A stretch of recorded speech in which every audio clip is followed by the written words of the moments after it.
Präsident von der Leyen, liebe Ursula,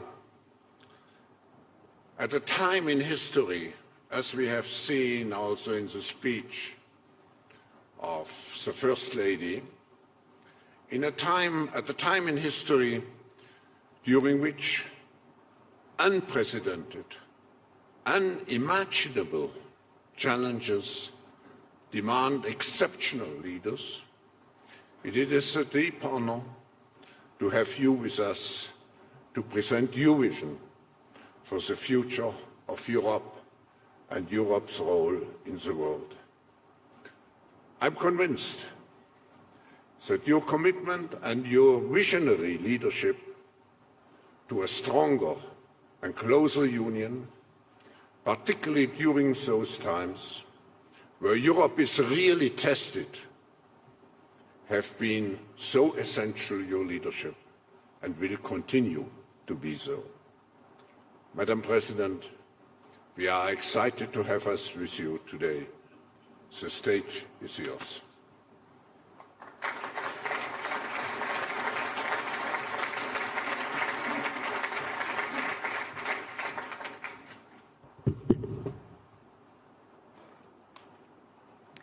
Your Royal Highnesses, Excellencies, ladies and gentlemen, lieber Klaus, my dearest Elena, for almost 1 year now, Ukraine has stunned the world.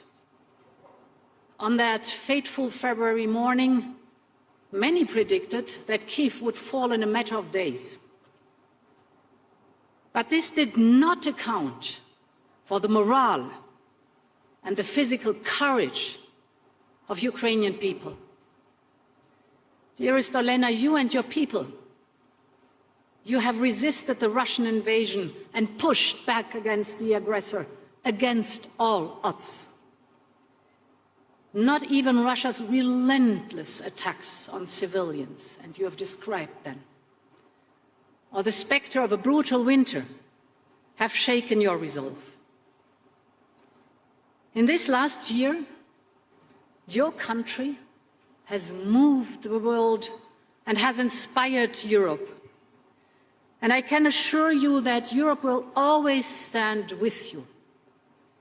Many doubted whether that European support would be so unwavering. But today, Ukraine is a candidate country to access the European Union. European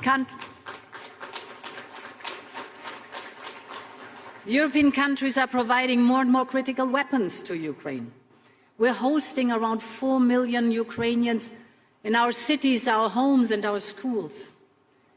And we have put in place the strongest sanctions ever, which leave the Russian economy facing a decade of regression and its industry starved of any modern and critical technologies. There will be no impunity for these Russian crimes.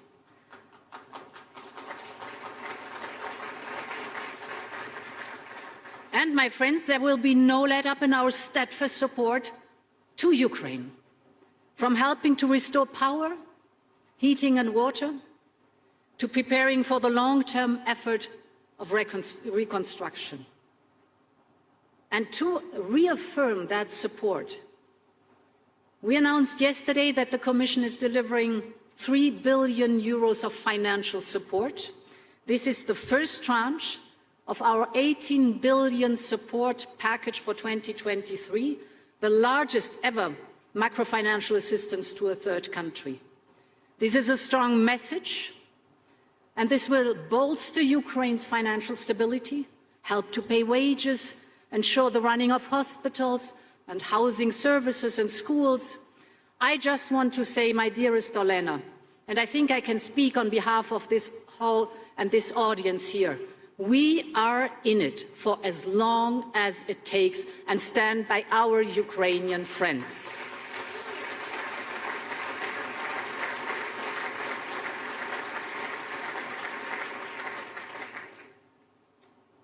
And Europe's reaction to the war is the latest example in how our union has pulled together when it matters the most.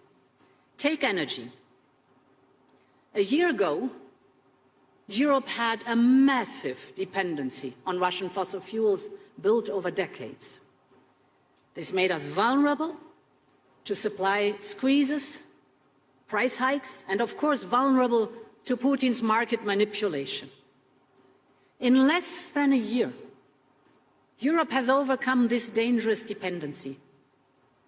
We have replaced 80% of Russian pipeline gas. In parallel, we have filled our storages. Of course, we have reduced our demand by more than 20% in the period from August to November.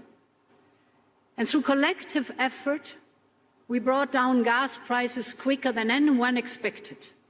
From its peak in August, this was 350 euros per megawatt hour. It is now European natural gas prices dropped by 80% by this month. That is below the levels of before the Ukraine war. Europe has once again shown the power of its collective will. Nevertheless, we should be under no illusion how difficult these periods, first of pandemic and then followed by a war, are for our families and for our businesses. And we will have to show the same resolve as we face up to a collision of crises. Dear Klaus, as your global risk report sets it out, we see rising inflation, making the cost of living and the cost of doing business more expensive. We see energy being used as a weapon. We see threats of trade wars and the return of confrontational geopolitics. In addition, climate change already comes with a huge cost. And we have no time to lose in the transition to a clean economy. And that's what I want to speak about. The net zero transformation is already causing huge industrial, economic, and geopolitical shifts, by far the quickest and the most pronounced in our lifetime. It is changing the nature of work.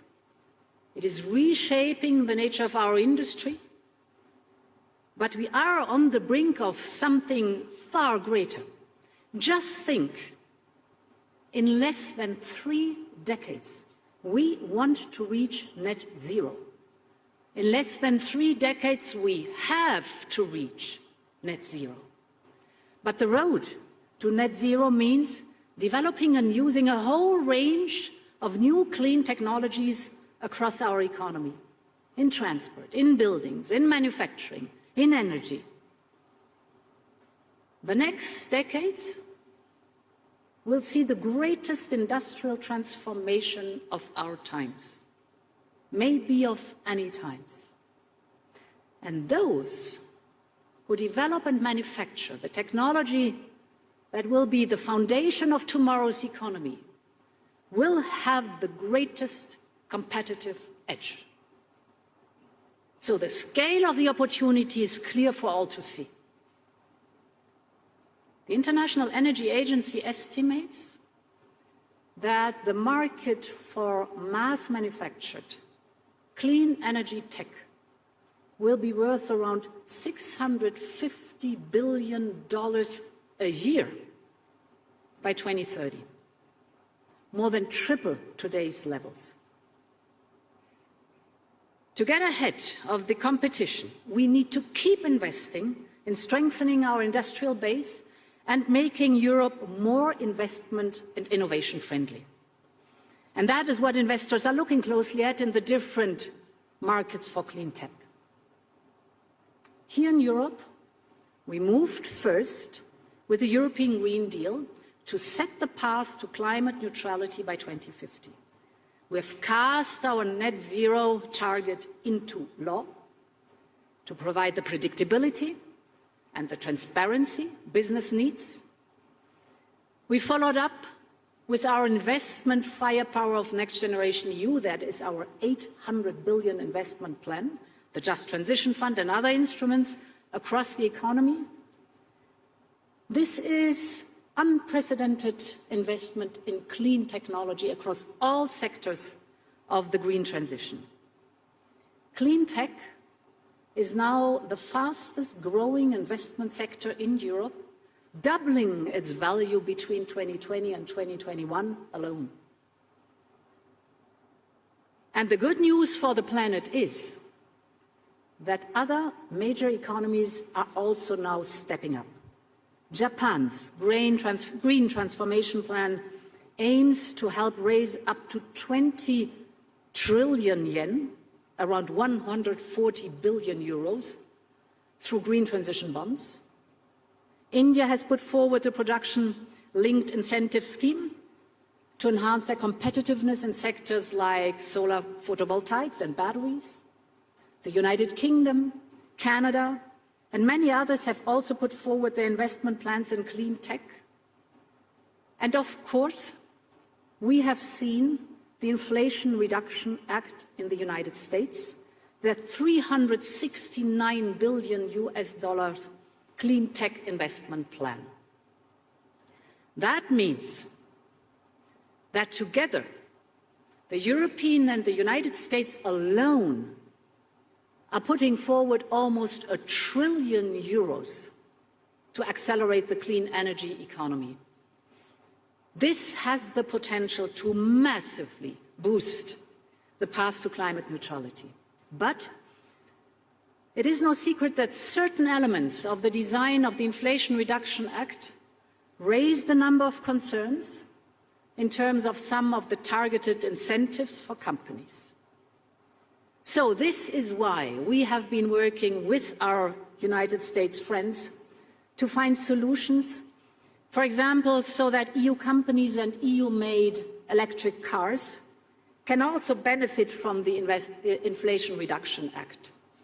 Our aim should be to avoid disruptions in transatlantic trade and investment.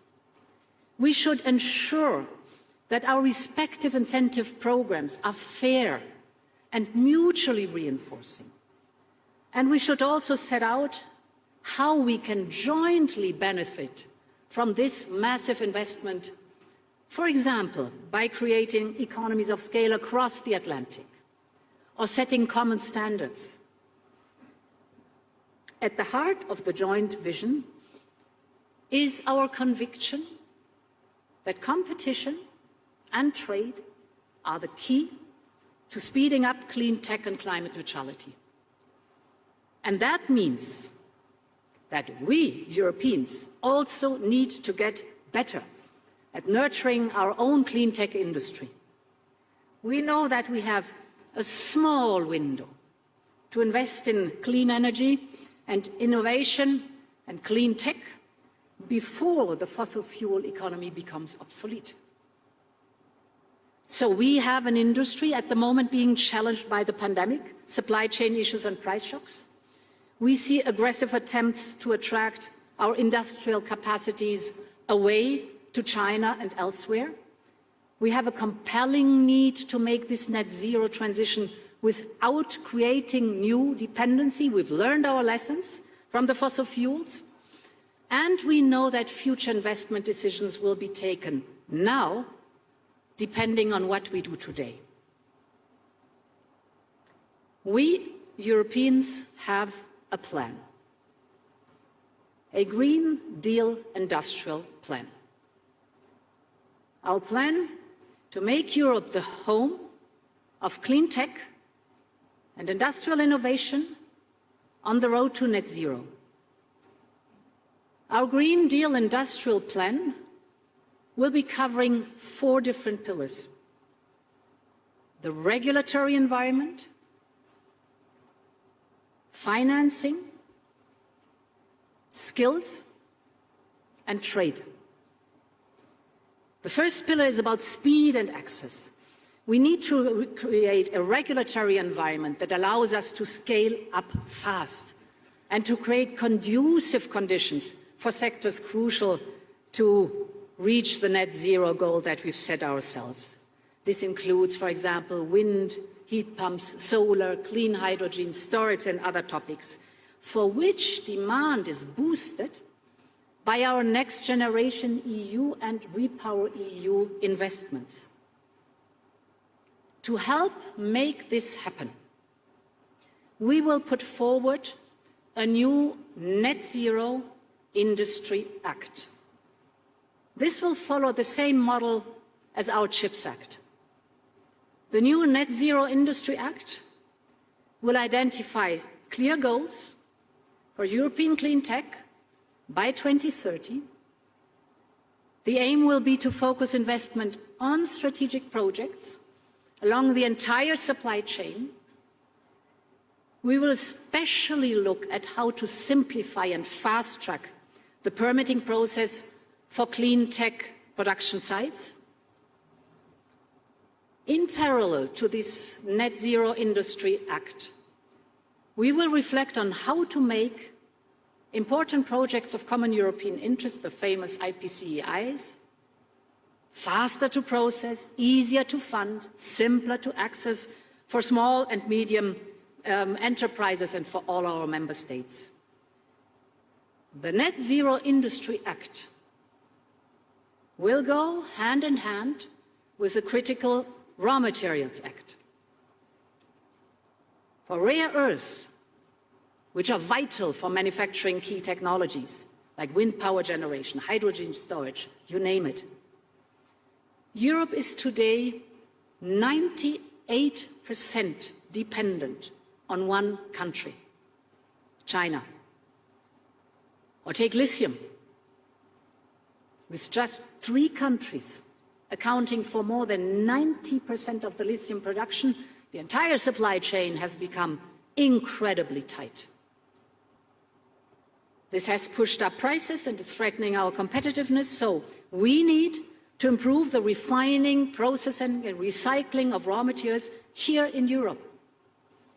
And in parallel, we will work with our trade partners to cooperate on sourcing, production and processing to overcome the existing monopoly. To do this, we can build a critical raw materials club, working with like-minded partners from the United States to Ukraine to collectively strengthen supply chains and to diversify away from single monopoly. This is Pillar 1, speed and access through the Net Zero Industry Act. The second pillar of the Green Deal Industrial Plan will boost investment and financing of clean tech production. To keep European industry attractive, there is a need to be competitive with offers and incentives that are currently available outside the European Union. This is why we will propose to temporarily adapt our state aid rules to speed up and simplify them. Easier calculations, simpler procedures, accelerated approvals. For example, simple tax break models. And with targeted aid for production facilities and strategic clean tech value chains to counter relocation risks from foreign subsidies. But we also know that state aid will only be a limited solution which only a few member states can use. Now, to avoid fragmenting of the single market and to support the clean tech transition across the whole Union, we must also step up EU funding.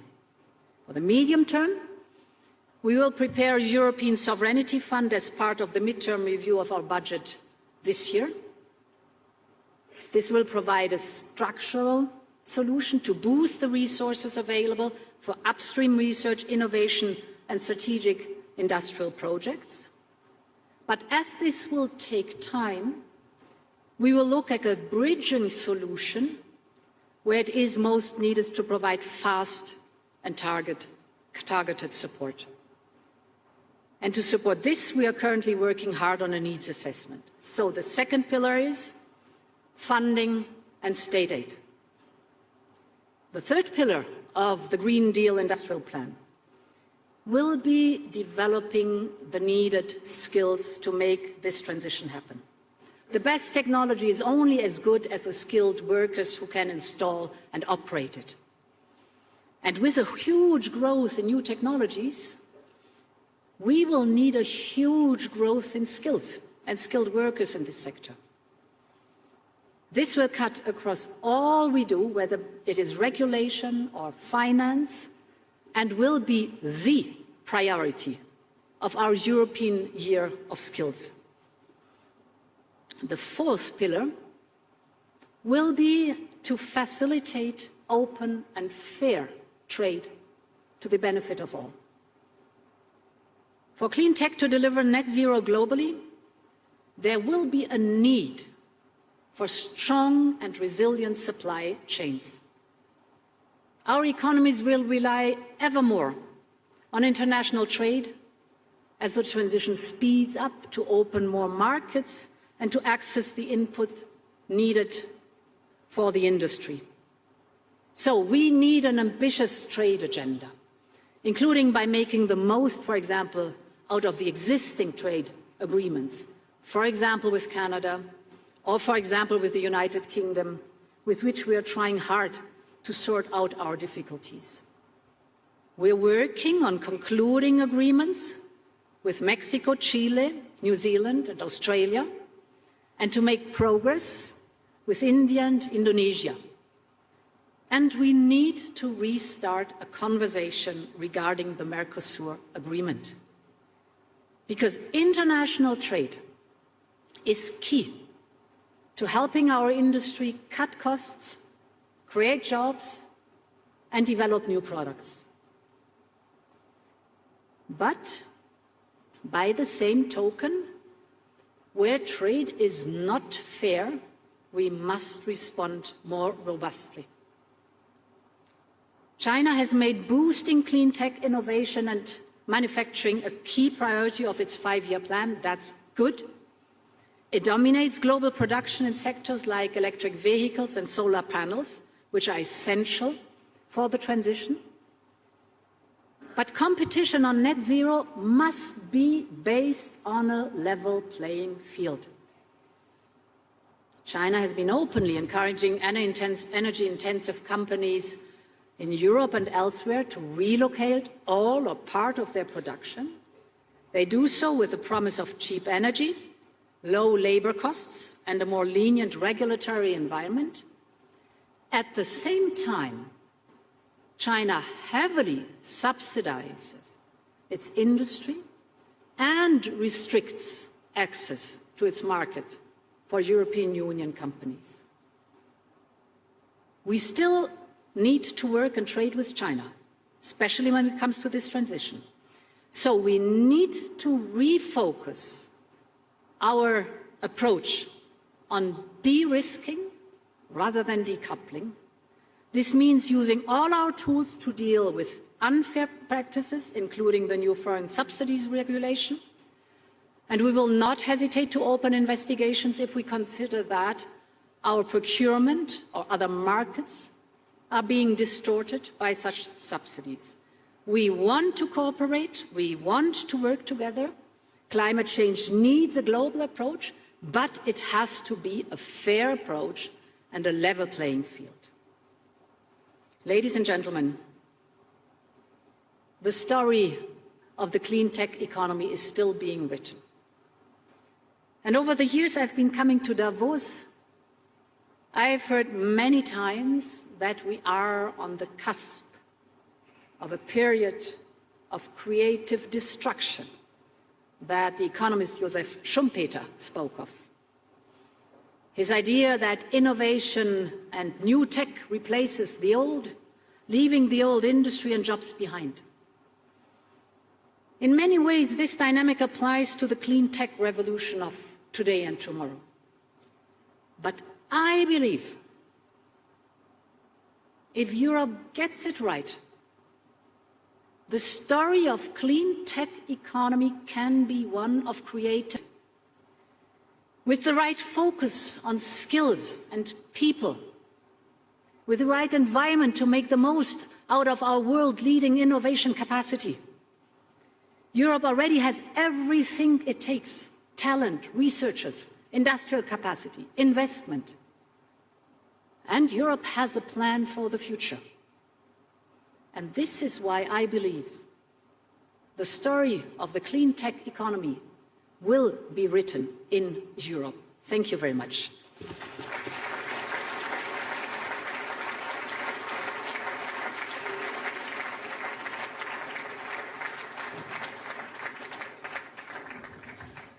Thank you very much, Madam President, for this clear, comprehensive, upbeat and future-oriented vision which you laid out for Europe.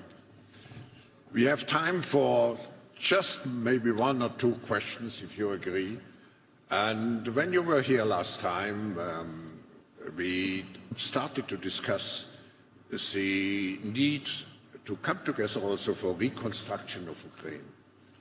And now, of course, it may sound premature, but we have to prepare ourselves. Could you say some words? Absolutely, absolutely. It is not premature. It is up and running since this month. We started the reconstruction platform because it includes repair and relief right now. And Ukraine needs repair and relief right now, then to go slowly but surely into the reconstruction. And indeed, the political leadership is with G7. The motor, the engine, is with the Secretariat, with the European Commission in Brussels and in Kyiv together with our Ukrainian friends. And it is of utmost importance that on one hand, globally we raise the necessary investment for reconstruction, but that on the other hand, at the same time, we do the necessary reforms to move forward. Ukraine wants to become a member of the European Union, and it is a perfect opportunity to take investment and reform to pave this way for Ukraine towards the European Union. And my call on you is, we need every helping hand on board. Ukraine deserves to have as much support as possible.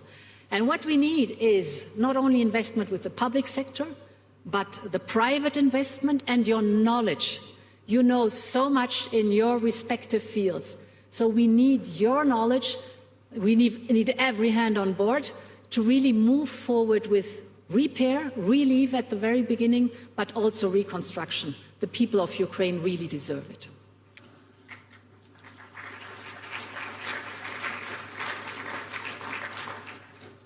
Ursula, you have laid out the revitalization efforts for Europe.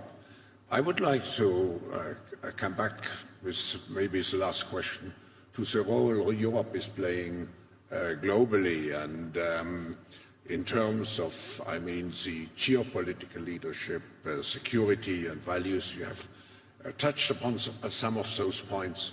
But I know in addition to all your different initiatives, there is the Global Gateway initiative. I think since it concerns many of the partners of Europe, maybe you would like to say something about it.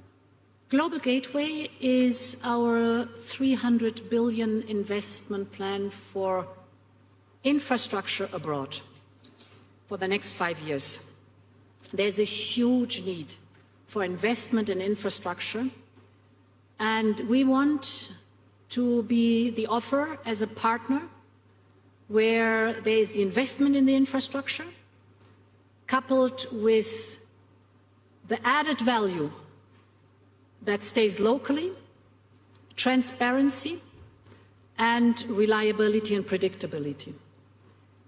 And I give you some examples what the Global Gateway investment is in, for example. I've spoken about the enormous dependency of the European Union of Russian fossil fuels before Russia unleashed the war against Ukraine. The European Union was the biggest client for pipeline gas worldwide, and Russia was the biggest supplier worldwide. And this huge demand of the European Union is now completely shifted away from Russia. We have completely decoupled and diversified away. But this demand, of course, is looking for new, trusted, long-term suppliers. And We have to be very careful that we do not create a lock-in effect in fossil fuels, but that we use this opportunity to leapfrog forward into clean energy. And here comes the opportunity of Global Gateway. Our friends, for example, on the African continent, have resources for renewable energy in abundance. What is missing is the infrastructure. And therefore, there we have a common interest that Global Gateway is investing in infrastructure for green hydrogen, for example, solar panel, wind, but also other possibilities, so that this infrastructure is being built up with a common interest on both sides, that we want the added value fairly placed and predictable. Another example is the topic of vaccines. We learned our lesson in the pandemic that it is not sustainable if vaccines have to be donated. The African continent, our African friends, want the technology, rightly so. And therefore the mRNA technology has been brought to different countries. There, with private partners, Global Gateway is building up, together with our African friends, manufacturing capacities for vaccines in order to give the opportunity and have the next time that we have the need for vaccines, the technology on the African continent, vaccines manufactured in Africa for Africa, and all the possibilities that are in this new revolutionary mRNA technology. Two very recent examples that show what Global Gateway is all about. Madam President, in the beginning, and I just said we want to have here at this meeting a let's do it attitude, and we have the capabilities. I think your speech this morning provided the best example of the let's do forward-looking attitude, and we have to be also clear that we have to do the necessary investments. I just want to highlight one point, the necessary investments into the skills which we need in the future. So we wish you all a very good, how should I say, progress in all those visionary initiatives. And thank you again for joining us this morning. Thank you. Thank you.